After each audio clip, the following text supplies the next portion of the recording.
Good morning. Today we'll be talking briefly about the lumbar and the sacral plexus.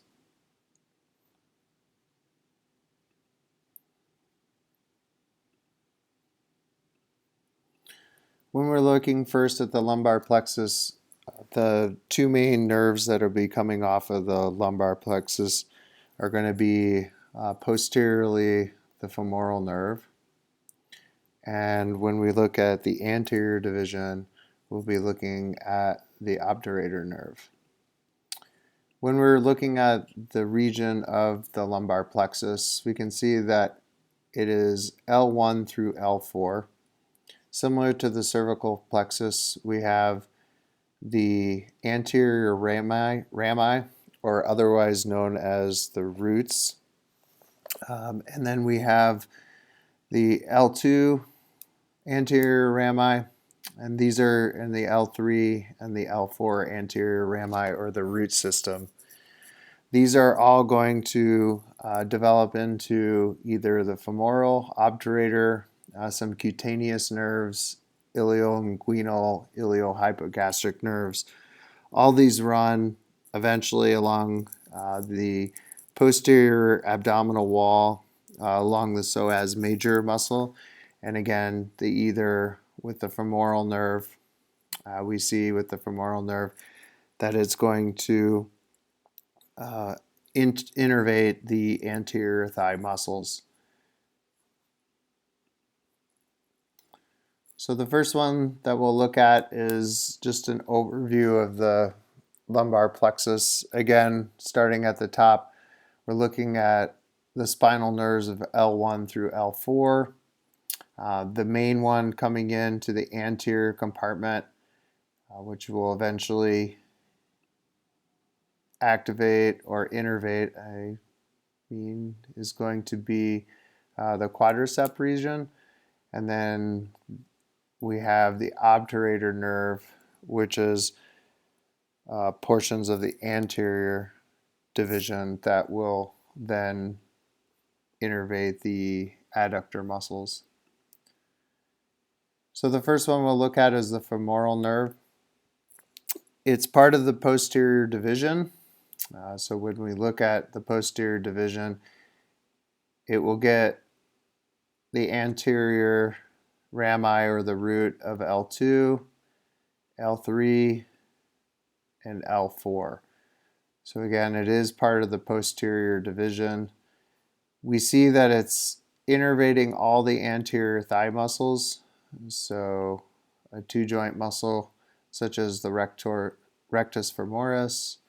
We see the vastus lateralis, the vastus intermedius, vastus medialis, even portions of the pectineus. You can see how it travels along the psoas major, goes past the ilioinguinal ligament, and eventually we see the divisions or the interventions of the femoral nerve into each of the anterior thigh muscles. The cutaneous intervention goes a little bit further. So obviously we would have cutaneous intervention into the inferior medial and the anterior aspects of the thigh. But we also see it continue down into the medial aspects of the foot.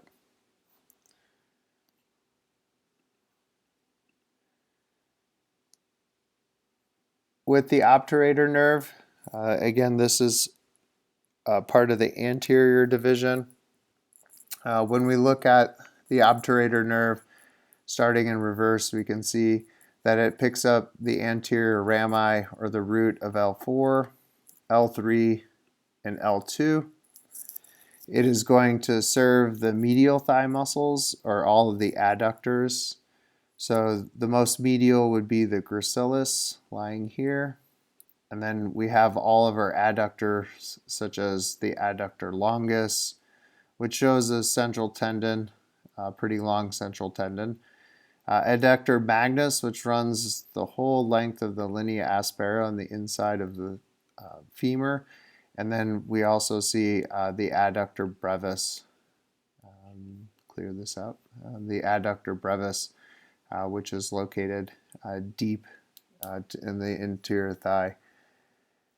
Cutaneously, what we see is that it is going to give us cutaneous information or sensory information about the superior medial thigh. The sacral plexus, some people group the lumbar and the sacral plexus together. For this lecture, we'll break these apart.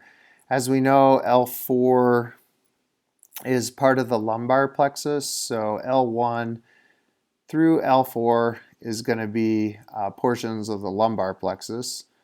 So we just finished discussing a little bit about the lumbar plexus, and then we can see that there's a crossover, and this is where we get a lot of information about how lumbar and sacral plexuses are grouped together.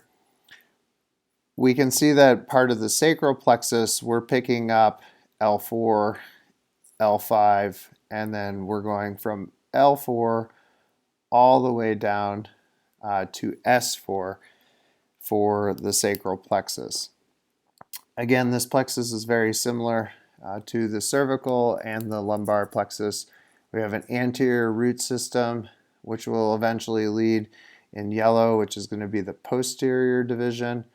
And then we also have a root system that is going to innervate or lead into the anterior division, which is in blue. The basic function of the sacral plexus, it innervates all of the gluteal regions, the pelvis, the perineum, and portions of the posterior thigh, such as your hamstrings. When we look at the difference between the anterior and the posterior divisions, we'll first start with the anterior division. The sciatic nerve, which is the largest and longest nerve in the human body, we see that it has two parts. So the sciatic nerve, when it's closest to the root system, we classify this whole group as the sciatic nerve. It has two, the common fibular division, which is portions of the posterior division. And then we also have the tibial division, which is classified here as portions of the anterior division. And any aspect of this, we also have, anterior divisions such as the pudendal nerve, the posterior femoral cutaneous nerve, but we'll stick with the tibial division. So when we look at the anterior division, it innervates the muscles that flex portions of the lower limb, including plantar flexion. When we look at the posterior division, these are going to innervate the muscles that extend the lower leg or dorsiflexion. So mostly what we're looking at is the intervention into the lower half of the body. So again, we classify the sciatic nerve, the tibial, and the sciatic nerve is very large, and we'll see it bifurcate or split at the level of the back of the knee. From this portion, what we see, it's splitting into two separate nerves. We see the tibial nerve, which will be coming down, and then we see the common fibular nerve, which will then break up into the lateral and superficial fibular nerve. So the first one that we'll look at is portions of the sciatic nerve. Again, when we're classifying the sciatic nerve, we're looking at the tibial division first. So we'll be looking predominantly with the tibial division. We'll be looking at its pathway. So it's coming down, it's portions of the sciatic nerve. Again, we'll have a split from right at this point. This is where the fibular nerve will come in. But as mentioned before, the tibial division is part of the anterior division. So when we're looking at the tibial nerve, We're going to see it's part of the anterior division. It's going to innervate most of the posterior thigh muscles. So we're going to see the bicep long head, semitendinosus, semimembranosus. Portions of the adductor magnus are also grouped in with this. The nerve will continue to run down into the posterior aspect of the leg, and we'll see it innervate things such as the gastrocnemius, the flexor cojolicus longus, so the muscle that flexes the big toe. We'll see the flexor digitorum longus here, portions of the tibial posterior muscle, and the popliteus. When we're looking at the cutaneous innervation, what we see is the branches of the heel. So we see that the tibial division is going to be mostly associated with the cutaneous innervation of the back of the heel. The other split that we see with the sacral plexus is going to be with the common fibular division. So again, as it comes out, this would be portions of the posterior division. So it would be part of the sciatic nerve coming down, and then once we get into the back of the knee or the level of the back of the knee, it does innervate first the bicep femoris. So there's a branch, the short head, where we see the tibial division innervate the long head of the bicep femoris. Once we get to this portion, there's two divisions. We see the deep fibular nerve and the superficial nerve. These are going to then break up and innervate the different regions of the deeper portion of the lower half of the leg. And thank you, and I will talk soon. That is the end of the lumbar and the sacral plexus. Thank you.